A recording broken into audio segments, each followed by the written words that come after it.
Ukraine will continue to build up military forces in the southeast of the country next year. Ukrainian Defense Minister Stepan Poltorak said that the Ukrainian Defense Ministry plans to redeploy a number of military units due to so-called threats facing Ukraine. Deployment of new units in operational territorial departments and brigades is planned in accordance with the threats, said Poltorak.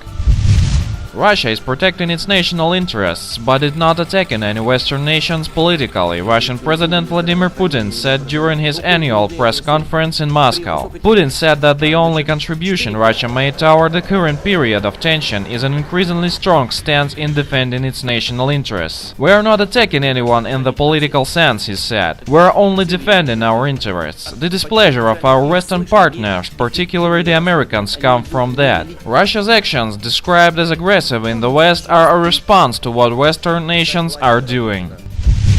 EU's ban for European companies to offer tourism services in Crimea will not affect the tourism sector in the peninsula. If foreign tourists stop coming to Crimea, the niche will be taken by Russians, the Russian Association of Tourism Operators head Maya Lomidze said. We remember on Thursday the European Union banned investment in Crimea, halting European help for Russian Black Sea oil and gas exploration, and outlawing European cruise ships from calling at Crimean ports. The new measures which EU governments have signed up will take effect on Saturday.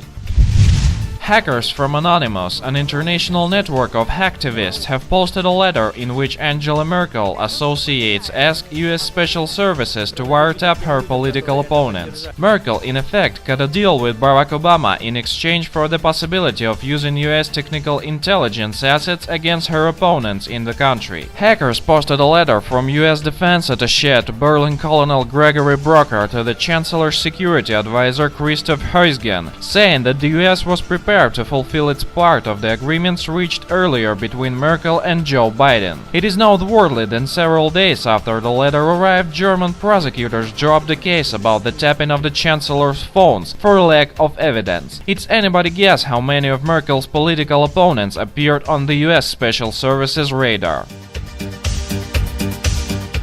We thank our information partners for help with spreading this video news.